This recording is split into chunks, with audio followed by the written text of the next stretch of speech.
Jadi teman-teman yang dirahmati Allah, Nabi sendiri yang menawarkan kepada kita sekarang dalam hadis riwayat Hakim Tirmidzi dengan derajat yang sahih tadi. Ala unabbiukum ya syabab Bandung, maukah kalian aku berikan sebuah amalan wahai pemuda-pemuda Bandung? Apa itu?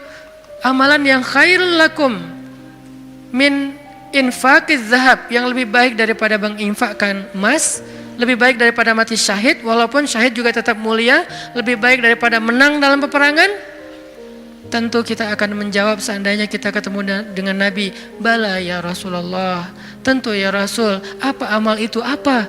Dan kita mengatakan bala bukan dengan kalimat cuek, bukan dengan kalimat boleh sih, apa nih Rasul, enggak gitu. Kita ngomongnya itu bala dalam bahasa Arab sesuatu yang kayak antusias banget. Kalau mereka nggak antusias, mereka nggak akan bilang bala.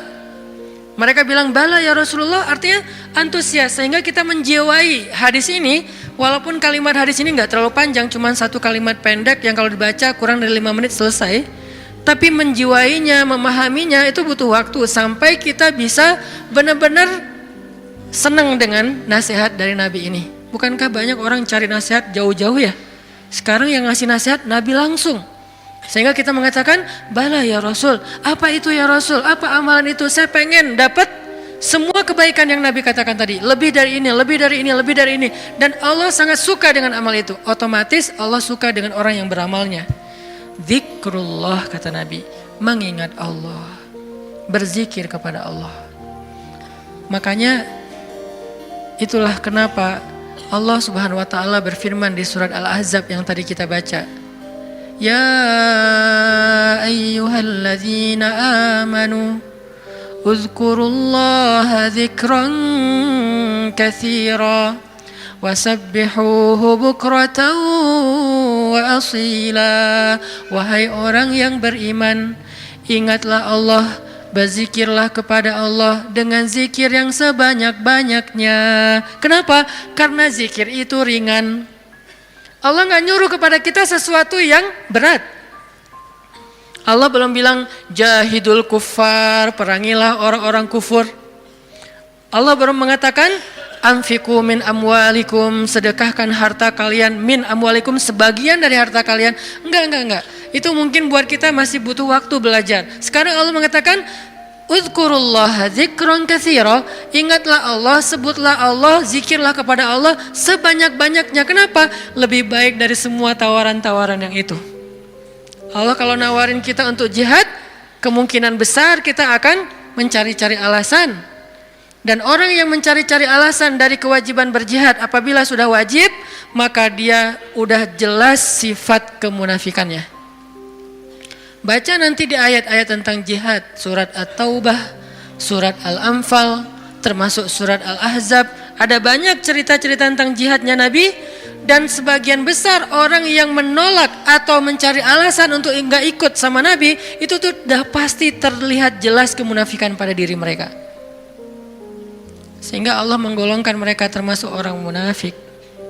Allah marah kepada mereka sehingga menyebutkan dengan kalimat kabura maqtan indallah. Allah marah sekali dengan kata-kata mereka. Di dalam surat yang lain dikatakan mereka itu termasuk orang-orang yang pendusta. Mereka bilang inna buyutana aurah, rumah kami sedang ada banyak masalah ya Rasul, mohon maaf kali ini gak bisa ikut. Yang lain mengatakan anak saya sakit ya Rasul, maaf gak bisa ikut. Yang lain mengatakan saya kurang enak badan ya Rasul, maaf gak bisa ikut. Semua alasan yang mereka katakan, Nabi hanya bilang ya sudah. Tapi Allah mengatakan aku tahu isi hati mereka dan mereka orang munafik. Berat soalnya perintah jihad itu berat. Alhamdulillah kita di Indonesia gak ada kewajiban berjihad, soalnya penjajah kita sudah pergi dan diusir oleh para pahlawan kita. Coba kita masih hidup di zaman Belanda atau Jepang atau Portugis, maka kita semuanya wajib berjihad membela tanah air. Alhamdulillah udah merdeka, jadi kewajibannya bukan lagi jihad, lebih ringan dikit, dakwah.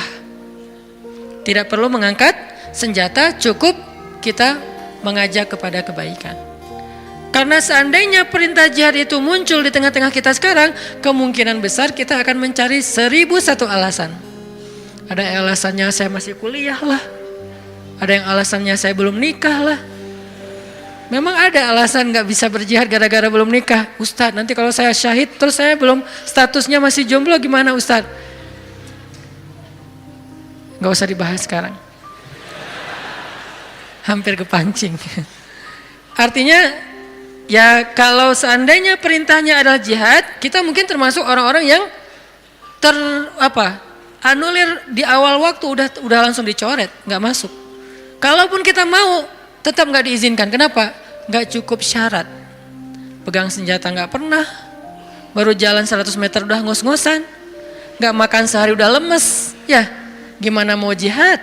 Padahal jihad itu fisiknya luar biasa, nggak tidur berhari-hari, apalagi ya tanya aja ke teman-teman dari militer lah. Latihan aja udah seberat itu, gimana menghadapi musuh? Kita mau berangkat pun nggak diizinkan karena nggak memenuhi syarat.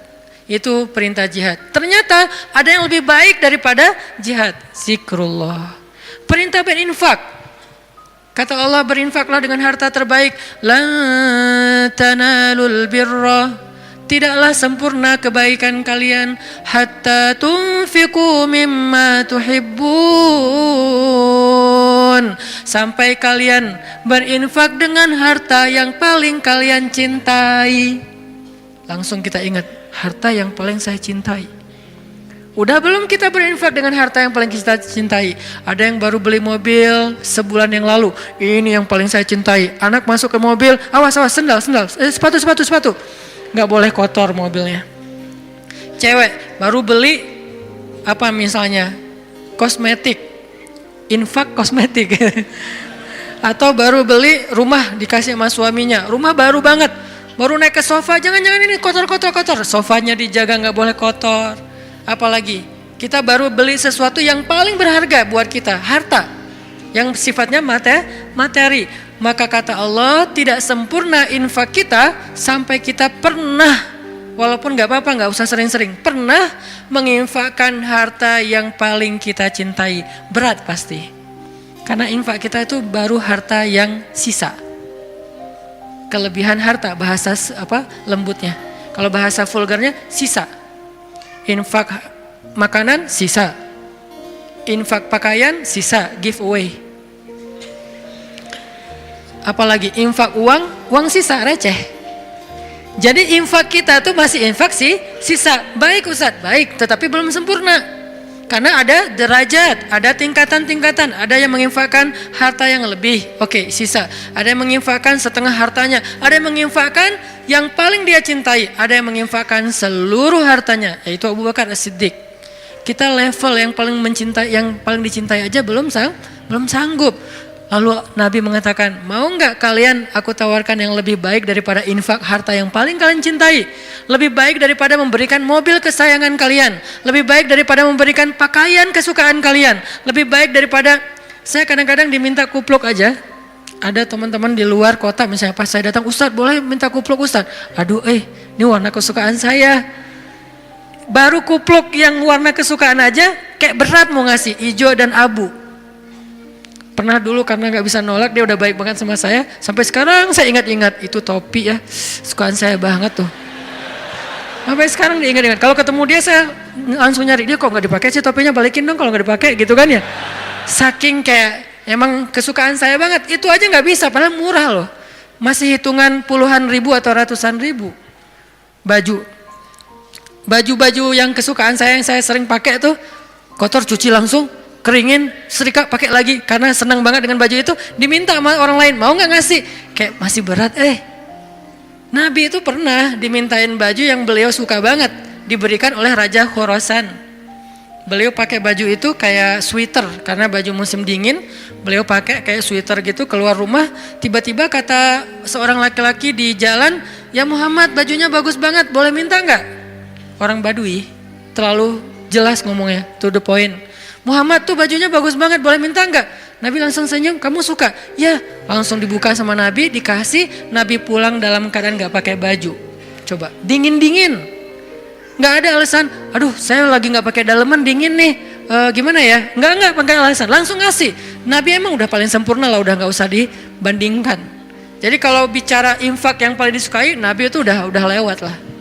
Kita baru baju aja, kupluk, topi, mikir. ada papan skate. Walaupun nggak jago main, tapi ada papan skate yang kayak buat saya tuh kayak ini kayak bersejarah. Saya paling sering jatuh karena papan ini gitu. Terus kalau ada yang Ustadz mau nggak giveaway papan skate untuk donasi atau apa, itu masih mikir lama. Ya udah deh, yang ini aja deh. Ada 3 misalnya, ngasih yang jarang dipakai. Masih gitu coba. Nah sekarang Nabi bilang, mau nggak aku tawarin sesuatu yang lebih istimewa daripada kamu berinfak dengan semua barang kesukaan kamu, koleksi kesukaan kamu. Ternyata ada yang lebih istimewa. Apalagi? Infak, jihad, syahid, dan yang lain-lainnya. Nabi mengatakan, mau nggak yang lebih baik dari semua amal kalian? Tahajud, amal itu jamak. Tahajud, puasa Senin Kamis, infak, jihad, tilawah, dan seterusnya. Apa ya Rasul? Zikrullah. Ternyata kita kira jawabannya bakal amal yang susah, amal yang berat, amal yang langka orang bisa ngelakuin. Ternyata amal yang ringan banget, amal yang sepele banget. Tetapi itulah bukti bahwa Allah Rahman, Allah Maha Pemurah, Allah gak mau menyusahkan hambanya. Makanya berulang kali saya katakan ayat yuridullahu bikumul yusra wala yuridu bikumul usr. Allah tuh memang pengen mudahin kalian. Allah tuh gak suka menyusahkan kalian. Kita sendiri aja yang nyari kesusahan. Kita sendiri yang nyari ribet. Allah tuh carinya yang mudah-mudah aja buat kita. La yukallifullahu nafsan illa usaha. Salat gak bisa berdiri, duduk. Gak bisa duduk, berbaring. Gak bisa tepat waktu, dijamak. Buru-buru, dikosor. Lupa, dikodok. Tapi jangan istiqomah. Setiap hari kodok subuh. Nah ini istiqomah. Ini artinya teman-teman, Allah tuh pengen memudahkan kita zikir. Tapi jangan mentang-mentang Allah memudahkan kebaikan untuk kita, lantas kebaikan itu jadi bernilai murah bagi kita. Enggak. Sesuatu yang mudah di sisi Allah tidak selalu murah. Itu kan mindset manusia ya. Yang mudah itu jadi murah kan? Yang susah itu jadi berharga, mahal. Yang langka makin mahal, makin langka makin mahal. Allah enggak kayak gitu. Matematika Allah bukan makin langka makin mahal. Justru makin dekat kepada Allah, walaupun itu mudah, maka itu makin mahal. Sekedar mengatakan Masya Allah, itu tuh mahal banget. Sekedar mengatakan Bismillah, itu tuh mahal banget. Tapi mudah Ustadz, semua orang bisa lakuin. Gak apa-apa, karena ketika dia melakukan itu gak akan mengurangi hak kita. Itulah bedanya dunia dengan akhirat. Dunia kalau orang dapat, bagian kita berkurang. Akhirat orang dapat, bagian kita sama sekali tidak terganggu. Malah kalau orang dapatnya lewat kita, bagian kita bertambah. Kalau dunia susah hitung-hitungan kayak gini. Karena memang kecil, direbutin rame-rame. Akhirat itu besar, direbutin sedikitan. Kata ulama, dunia itu nikmat yang sedikit, direbutin rame-rame. Akhirat nikmat yang banyak, direbutin sedikitan. Sehingga tidak akan pernah berkurang, apalagi menjadi persaingan yang tidak sehat. Zikrullah. Sehingga Allah mengatakan uzkurullaha dzikran katsira. Ingatlah Allah sebanyak-banyaknya. Itu poin pertama teman-teman.